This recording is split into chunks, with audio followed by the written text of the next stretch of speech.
Hello students, कैसे हैं आप सभी। उम्मीद करता हूं कि आप बेहतर होंगे। स्टूडेंट्स, आप क्लास 10th में हैं और अपनी मैथ को मजबूत करना चाह रहे हैं, तो आप डेली शाम 7 बजे इम्पोर्टेंट कोचिंग सेंटर पर जुड़ना है। अगर आपको 70 आउट ऑफ 70 लाना है तो इम्पोर्टेंट कोचिंग सेंटर पे शाम 7 बजे आना है। स्टूडेंट्स, ये क्लास में जो स्टार्ट कर रहा हूँ ये आप लोगों के ऊपर डिपेंड है। अगर आप लोग सपोर्ट करेंगे, ज़्यादा से ज़्यादा आप सपोर्ट करिए, ठीक है। और जितना ज़्यादा आप सपोर्ट करेंगे उतना ही मैं बहुत ही अच्छे तरीके से, अच्छे ढंग से मैं क्लासेस करा सकूँगा, क्योंकि मेरा हौसला आप ही लोग हैं।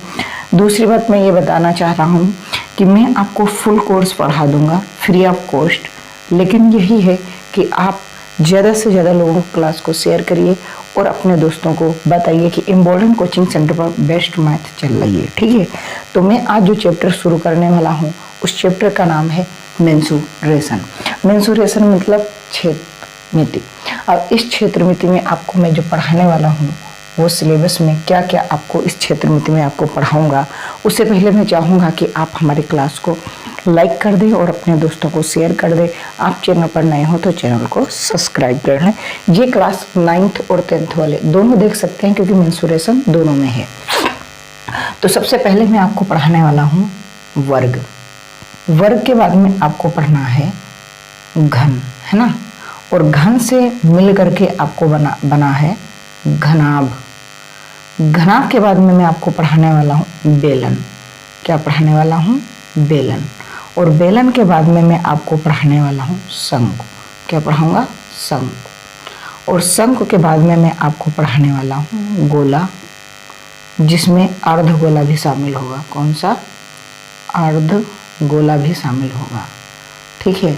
और उसके बाद में मैं आपको 7 नंबर पे पढ़ाने वाला हूँ छिन्नक। क्या पढ़ाने वाला हूँ? छिन्नक। तो जो हाई स्कूल का सिलेबस है उसमें मेंसुरेशन में कौन कौन सी चीज़ें हैं? वर्ग है, घन है, घनाभ है, बेलन है, शंकु है, गोला है और अर्धगोला है और छिन्नक है। इन सारी चीज़ों के बारे में हम डिटेल से बात करेंगे।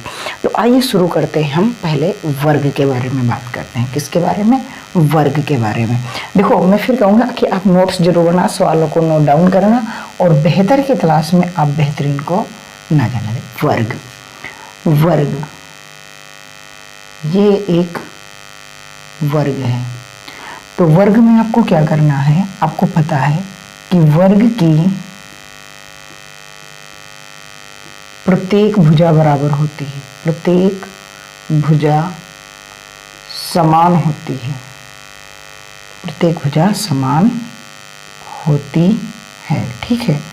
आपको ये बात समझनी है कि वर्ग की क्या होती है, जो भुजाएं होती हैं वो समान होती है। मैंने ए मान लिया कि ये भुजा ए है, यानी कि ये सारी भुजाएं आपस में बराबर हैं, ठीक है। दूसरी बात है, मैं अगर बात करूं कि वर्ग का परिमाप, क्या कहूं? वर्ग का परिमाप, ठीक। अब ये मैं एक बात और इंक्लूड करूंगा कि किसी चीज का भी आप परिमाप निकालेंगे, जो परिमाप होता है वो क्या होता है? सभी भुजाओं का योग होता है। क्या होता है? सभी भुजाओं का योग होता है, सभी भुजाओं का योग होता है, ध्यान रखना। जैसे आपको त्रिभुज का परिमाप पूछ ले तो त्रिभुज में 3 भुजाएं हैं, तो इन तीनों भुजाओं का योग जो हो जाएगा वो क्या हो जाएगा? परिमाप हो जाएगा। इसी प्रकार से अगर मैं इसका परिमाप जोड़ूं तो आप कहोगे सर ए प्लस ए प्लस ए प्लस ए, तो यानी कि हमारा सर जो सूत्र हो जाएगा वो 4a हो जाएगा। क्या हो जाएगा? परिमाप क्या हो जाएगा? 4a हो जाएगा। अच्छा, अगर मैं वर्ग की, क्या वर्ग का क्षेत्रफल की बात करूं, ध्यान रखना मैं सूत्र बताना चाह रहा हूं। अच्छा, क्षेत्रफल किसी का होता है वो लंबाई गुणे चौड़ाई होता है, ध्यान रखना, लंबाई गुणे चौड़ाई। तो आपके पास लंबाई भी ए है और चौड़ाई भी ए ही मानी जाएगी, तो ओवरऑल ये हो गया ए स्क्वायर। इसी को हम हिंदी में बोल देते हैं कि वर्ग का परिमाप, हम क्या बोल देते हैं कि वर्ग का परिमाप वर्ग का क्षेत्रफल, वर्ग का क्षेत्रफल होता है भुजा स्क्वायर, या हम कह देते हैं कि भुजा गुणे भुजा। आपको अगर क्लास समझ में आ रही है तो क्लास को जरूर लाइक करना और अपने दोस्तों को क्लास में, कोचिंग में, अब ऑफलाइन जाने की कोई ज़रूरत नहीं है क्योंकि मैं ऑनलाइन ही इतना बेस्ट आपको कंटेंट करा दूंगा। तो आपको वर्ग का क्षेत्रफल समझ में आया, क्या होता है, लंबाई गुणे चौड़ाई होता है। तो ए भी हमारी लंबाई है और चौड़ाई भी ए है, तो ये हो गया ए स्क्वायर, या इसी को हम कह सकते हैं कि वर्ग का क्षेत्रफल होता है यानी कि भुजा स्क्वायर, यानी भुजा गुणे भुजा होता है। ठीक है। अच्छा, वर्ग में एक इस प्रकार से क्या पड़ता है, विकर्ण, क्या पड़ता है, विकर्ण, और इस विकर्ण को ही हम बोलते हैं इंग्लिश में डायगोनल। तो डी से हम रिप्रेजेंट करेंगे। तो अगर डायगोनल निकालना है तो इसमें प्रत्येक कोण 90 डिग्री का होता है। तो मैं ये कह रहा हूँ कि पाइथागोरस प्रमेय लग गई। तो अगर आपको कर्ण का स्क्वायर निकालना है, यानी कि डायगोनल का अगर स्क्वायर आपको निकालना होगा, तो यानी कि आधार का स्क्वायर प्लस लंब का स्क्वायर, यानी कि इसका स्क्वायर प्लस इसका स्क्वायर जोड़ देंगे। तो डायगोनल का स्क्वायर क्या हो जाएगा कि 2a का स्क्वायर है ना। तो जब स्क्वायर हटेगा तो रूट चढ़ेगा, तो हम ये कह रहे हैं कि 2 रूट में a स्क्वायर है, तो a स्क्वायर है तो ये बाहर निकल आएगा।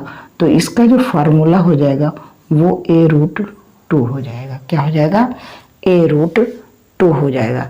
तो मैं अगर कहूँ कि आपको अगर डायगोनल निकालना है, यानी कि विकर्ण, क्या निकालना है, विकर्ण, तो इसका जो सूत्र होगा वो आप लिखोगे a√2। अच्छा, मैं डायरेक्टली कहूँ कि आपको अगर विकर्ण दिया है, क्या है, विकर्ण, विकर्ण आपको दिया है, क्या है, विकर्ण आपको दिया है, और डायरेक्ट आपको क्षेत्रफल निकालना है, क्या निकालना है, क्षेत्रफल। तो आप क्या करेंगे, क्षेत्रफल अगर आपको डायरेक्टली निकालना है और विकर्ण दिया है तो आप डायरेक्ट कह सकते हैं कि अच्छा देखो, पहले भुजा निकालोगे तभी भुजा का तो स्क्वायर होता है। तो अगर आपको भुजा निकालनी है, तो अगर भुजा निकालनी है तो आप ये कहोगे कि विकर्ण आपको दिया है और पहले आप भुजा निकालो। विकर्ण आपको दिया है और आपको भुजा निकालनी है, क्या निकालनी है, भुजा। तो जो अगर भुजा निकालनी है तो आप यही कहोगे कि a√2 बराबर होता है डायगोनल, यानी कि d, यानी कि क्या होता है, विकर्ण। तो a बराबर यानी भुजा बराबर हो जाएगा डायगोनल अपॉन √2। अच्छा, जो क्षेत्रफल होता है, जो वर्ग का क्षेत्रफल होता है, तो वर्ग का क्षेत्रफल तो आपने यही बताया कि सर भुजा स्क्वायर होता है। तो जब वर्ग का आप क्षेत्रफल निकालोगे तो ये कहीं ना कहीं, ये जब a बराबर है तो ये a बराबर क्या है, d/√2। तो मैं डायरेक्टली कह सकता हूँ कि d/√2 का होल स्क्वायर भी होता है वर्ग का क्षेत्रफल। यानी कि वर्ग का क्षेत्रफल ये भी होता है कि भुजा स्क्वायर, और ये भी होता है कि विकर्ण का स्क्वायर बटे √2 का होल स्क्वायर।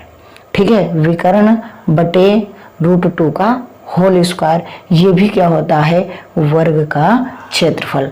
तो अभी तक आपने क्या समझा कि वर्ग की प्रत्येक भुजाएं समान होती हैं, वर्ग का परिमाप होता है यानी कि कुल भुजाओं का योग होता है। तो सारी भुजाओं को जोड़ देंगे, यानी कि जो भुजा होगी अगर उसमें हम 4 से गुणा कर देंगे तो हमारा क्या निकल के आ जाएगा, परिमाप आ जाएगा। अच्छा, वर्ग का क्षेत्रफल जो होगा वो क्या होगा, लंबाई गुणे चौड़ाई होता है, और लंबाई और चौड़ाई इसकी सब समान होती है, तो इसलिए ए स्क्वायर हो गया। यानी कि इसको हम कह सकते हैं कि वर्ग का क्षेत्रफल बराबर भुजा स्क्वायर। अगर आपको दूसरा, अगर डायरेक्ट आपको विकर्ण दिया है यानी डायगोनल दिया है, तो आप डायरेक्ट लिख सकते हैं डायगोनल अपॉन √2 का होल स्क्वायर, और आपका क्या आ जाएगा, क्षेत्रफल आपका आ जाएगा। ठीक है, ये कैसे बना है, ये इस तरीके से बना हुआ है कि अगर आपको डायगोनल निकालना है, विकर्ण निकालना है, तो a√2 लिखेंगे, क्या लिखेंगे, a√2 लिखेंगे। अच्छा, अगर विकर्ण आपको निकालना है तो मैंने ये बता दिया कि a√2 भैया साहब आप लिखेंगे। अच्छा भाई साहब, अगर आपको ज़्यादा मैं नहीं बताना चाहूँगा, अगर आपको विकर्ण दिया है और भुजा निकालनी है तो आप डायरेक्ट लिख सकते हो कि a बराबर विकर्ण अपॉन √2। इम्पॉर्टेंट है। अब आगे सवाल करते हैं, ये जो कुछ भी है आप जरूर अपने कॉपी पे नोट डाउन कर लेना। ठीक है, विरासत से तय नहीं होंगे सियासत के फैसले, उड़ान तय करेगी आसमान किसका होगा। स्टूडेंट्स, आप सभी लोग जानते हैं कि इम्बोल्डन कोचिंग सेंटर पर कंटेंट में दम रहता है, बस आप लोगों का सपोर्ट बस कम रहता है ना। यही एक दुख दर्द की कहानी। सवाल आपकी स्क्रीन पर है, क्या कह रहा कि एक वर्ग का परिमाप 48 सेंटीमीटर है, उसकी भुजा क्या है। अगर आपको पेरीमीटर दिया है, वर्ग का परिमाप दिया है, क्या है, वर्ग का परिमाप आपको दे रखा है, वर्ग का परिमाप आपको दे रखा है 48 cm, 48 सेंटीमीटर, और आपसे कह रहा है कि आप वर्ग की आप हमें सर भुजा बता दीजिए। तो मैंने कहा बिल्कुल, हमें पता है कि वर्ग का परिमाप क्या होता है, आप बताएं। 4a होता है, और 4a यहाँ पास हमारी क्या है, a हमारी यहाँ पास भुजा है ना। तो हमें अगर भुजा निकालनी है तो हम डायरेक्ट लिख दें कि 4a इज़ टू 48, और a बराबर क्या हो जाएगा, गुणे की संख्या भाग में पहुंच जाएगी। तो हम 4 से अगर इसमें हम भाग कर दें तो मेरा आंसर आ जाएगा 12 सेंटीमीटर, यानी कि हमारी वो भुजा हो जाएगी 12 सेंटीमीटर। उम्मीद करता हूँ स्टूडेंट्स आप बेहतर सीख गए होंगे, समझ में अच्छे से आ गया होगा कि 12 सेंटीमीटर हमारा किस प्रकार से आंसर आ गया है। ठीक है, तो अगला सवाल आपकी स्क्रीन पर आने वाला है।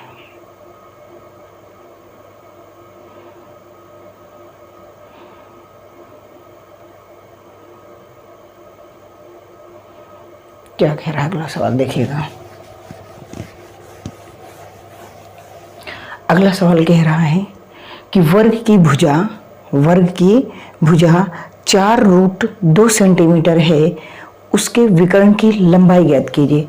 अच्छा, मुझे वर्ग की भुजा दी है, क्या दी है, वर्ग की भुजा दे रखी है भाई साहब, वर्ग की भुजा क्या दे रखी है, 4√2 दे रखी है। और हमसे क्या कह रहा है जानते हो, हमसे कह रहा है आप विकर्ण बताइए। विकर्ण मीन्स डायगोनल, है ना, हमें डायगोनल पूछ रहा है। तो आप बताइए, अभी हमने आपको डायगोनल का सूत्र बताया था, क्या बताया था कि डायगोनल अगर आपको निकालना है साहब, डी अगर आपको साहब निकालना है, तो मैंने बताया था कि a√2 होता है। ए हमारी क्या थी, भुजा, ए हमारी क्या थी, भुजा, और यहाँ भुजा हमें दे रखा है। तो हम डायरेक्टली कहेंगे कि 4 गुणा √2, ठीक, ये भुजा हमारी ये वाली, ठीक, और गुणे ये वाला √2, ये वाला। क्यों, क्योंकि ये वाला जो 2 लिखा है ये इसके गुणे में ही लिखा है। ये मैंने ऐसे इसलिए लिख दिया ताकि आपको समझ आ सके कि आपको 9th में पढ़ाया गया होगा कि रूट की केवल संख्या होती है। तो इस हिसाब से हमारा 8 सेंटीमीटर क्या आ जाएगा, आपका परिमाप आ जाएगा, सॉरी विकर्ण आ जाएगा। क्या आ जाएगा, विकर्ण आपका क्या आ जाएगा, 8 सेंटीमीटर विकर्ण आ जाएगा। क्या आ जाएगा, विकर्ण 8 सेंटीमीटर विकर्ण आ जाएगा। उम्मीद करता हूँ स्टूडेंट्स आप बेहतर की तलाश में बेहतरीन को ना जाने दें। बेहतरीन कंटेंट है और मैं बेसिक से पढ़ा रहा हूँ, आपको एडवांस लेवल तक लेकर जाऊँगा। अभी आप इन सवालों में देखिएगा क्या क्या आपको मिलने वाला है। अब कह रहा है कि 15√2 सेंटीमीटर विकर्ण वाले वर्ग का क्षेत्रफल बताइए। यानी कि आपको डायगोनल दे रखा है 15√2। मैं आपसे एक बात पूछूं, अगर आप बुरा ना माने, हाँ सर पूछिए। आपको वर्ग का क्षेत्रफल ही तो निकालना है, वर्ग का क्षेत्रफल। तो क्या मैं पहले भुजा निकालूंगा? मैंने कहा नहीं बाबा नहीं, हम भुजा नहीं निकालेंगे, हम डायरेक्ट लिखेंगे कि वर्ग का क्षेत्रफल क्या, विकर्ण यानी कि डायगोनल, है ना, और अपॉन में √2 का होल स्क्वायर। यही तो अभी पढ़ाया था। हाँ सर, तो क्या हो जाएगा यहाँ का 15√2 और अपॉन में √2 का होल स्क्वायर। तो ये तो कैंसिल हो गया सर, बचा कितना, 15, 15 का स्क्वायर है तो 15 गुणे 15 कर दोगे 225 सेंटीमीटर आपका डायरेक्ट आंसर आ जाएगा। सर हम डायरेक्ट क्यों करें, हम तो वो वाला लगाएंगे बेसिक वाला। तो हमने कहा देखो भाई बेसिक वाला भी कर लो। अब आपको क्या करना है, आपको भुजा निकालनी है।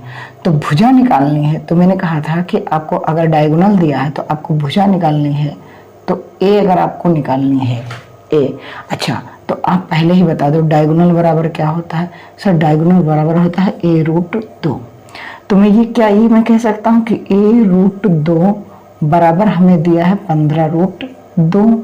ठीक है सर, तो ए निकल के आएगा कि 15√2 बटे में √2। अब ये रूट से रूट कट गया तो ए क्या आ गया आपका भुजा। और आपको क्षेत्रफल पता है, वर्ग का क्षेत्रफल आपको पता है, वर्ग का क्षेत्रफल आपको पता है कि अभी लिखा था मैंने a² यानी कि भुजा स्क्वायर या भुजा गुणे भुजा।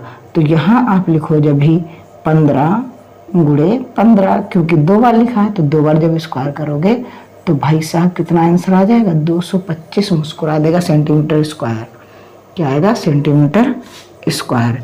ये आपका क्या आ जाएगा क्षेत्रफल आ जाएगा।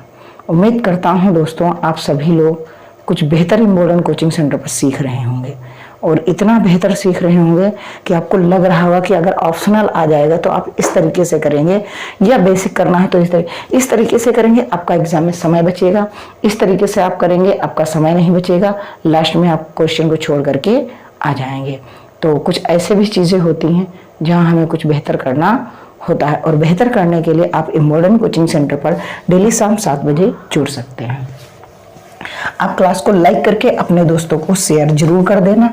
आप 9th में हो 10th में हो, आप अपने सगे संबंधियों को क्लास जरूर शेयर करना। अगला सवाल कह रहा है किसी वर्ग का विकर्ण 6√2 सेंटीमीटर है, दूसरे विकर्ण का परिमाप ज्ञात करें जिसका क्षेत्रफल प्रथम वर्ग के क्षेत्रफल का 2 गुना है। सोचिएगा कि पहला एक जो है वर्ग है, ठीक है, फर्स्ट वर्ग, और एक सेकंड वर्ग है। क्या है सेकंड वर्ग। बात समझिएगा, पहले वर्ग के जो है उसकी जो आपको विकर्ण दिया है यानी कि जो डायगोनल दिया है, विकर्ण जो दिया है वो कुछ इस प्रकार से दिया है कि 6√2, और वो वाला जो वर्ग है का स्क्वायर है क्षेत्रफल है वो इसके 2 गुना है। तो मैं इसका डायरेक्ट कहता हूं कि वर्ग का क्षेत्रफल भाई साहब निकाल लो, वर्ग का क्षेत्रफल। तो वर्ग का क्षेत्रफल निकालोगे तो मैंने कहा था कि d/√2 का होल स्क्वायर होता है। तो यहाँ पास जब भी आप करोगे तो 6√2 बटे में √2 का होल स्क्वायर, ये रूट से रूट कट चुका है भाई साहब। तो 6 का स्क्वायर कितना होगा, 6 गुणे 6 होगा यानी कि 36 सेंटीमीटर होगा। 36 सेंटीमीटर ये पहले वाले वर्ग का क्षेत्रफल हो चुका है। तो दूसरे वाले वर्ग का क्षेत्रफल कितना होगा, दूसरे वर्ग का क्षेत्रफल कितना होगा, दूसरे वर्ग का जो क्षेत्रफल होगा वो पहले वर्ग का 2 गुना होगा यानी कि 2 गुणा 36 होगा। तो ये हो जाएगा 72। अब ये अगर 72 हो गया और इसका विकर्ण निकालना है तो मुझे अभी बताओ, विकर्ण का सूत्र यही तो है, विकर्ण का सूत्र तो यही है। अगर इससे निकालना चाहे तो इससे निकालो, वरना आप भुजा निकालो। तो अगर आप वर्ग का क्षेत्रफल आपको याद है, वर्ग का क्षेत्रफल, तो मैंने एक सूत्र ये भी लिखा था कि भुजा स्क्वायर यानी कि a स्क्वायर। तो क्या मैं ये कह सकता हूँ कि a square is equal to आपको 72 दे रखा है ना। तो a बराबर स्क्वायर हटेगा तो रूट चढ़ेगा 72 पे, और 72 को आप किस प्रकार से लिख सकते हो सर हम इसको ऐसे लिख सकते हैं 9 8 72, है ना, 9 8 72। हम इसको इस प्रकार से भी लिख सकते हैं, नहीं इसको हम ये भी लिख सकते हैं 4 यानी कि 2, 36 दूना 72। कैसे हम लिख सकते हैं इसको कि 36 दूना 72। तो 36 का रूट 6 निकल के आएगा, तो भुजा हमारी आ जाएगी 6√2। कितनी निकल के आ जाएगी 6√2। अब उसका जो विकर्ण होगा, जो इस वाले वर्ग का विकर्ण होगा, वर्ग का विकर्ण, तो इसका विकर्ण जो हो जाएगा वो क्या हो जाएगा भाई साहब, इसका विकर्ण जो होगा वो a√2 होता है, और a बराबर हमारे पास है 6√2 और इंटू ये वाला 2 है ना। तो रूट की केवल संख्या यानी कि 6 गुणा 2, यानी कि इसका जो विकर्ण आ जाएगा वो 12 सेंटीमीटर आ जाएगा। कितना आ जाएगा? 12 सेंटीमीटर विकर्ण आ जाएगा। स्टूडेंट्स, आप बेहतर की तलाश में बेहतरीन को न जाने दें। आप कमेंट बॉक्स में कमेंट जरूर करना, आपको क्लास कैसी लगती है, क्या आपको मेरा पढ़ाना पसंद आ रहा है, क्या आपको ये क्वेश्चन का लेवल पसंद आ रहा है। हाँ, मैं क्वेश्चन रख रहा हूँ आपके लेवल का, आप हाई स्कूल में हैं, बेस्ट ऑफ द बेस्ट मिलेगा। तो स्टूडेंट्स, आज पहली क्लास थी, यहीं तक रखते हैं। कल अभी कुछ और इसके सवाल हैं कराएंगे, और उसके बाद में आगे हम आपको पढ़ाना शुरू करेंगे घन। तो बेहतर की तलाश में बेहतरीन को न जाने दें। 70 आउट ऑफ 70 लाना है तो डेली शाम 7 बजे एम्बोलन कोचिंग सेंटर पर आना है। आप ये क्लास अपने सभी दोस्तों को, सभी अपने क्लासमेट को क्लास को ये शेयर करना, और आप अगर नए हो तो चैनल को सब्सक्राइब कर लेना, और ज़्यादा से ज़्यादा आप अपने व्हाट्सएप पे इसको स्टेटस जरूर लगाना।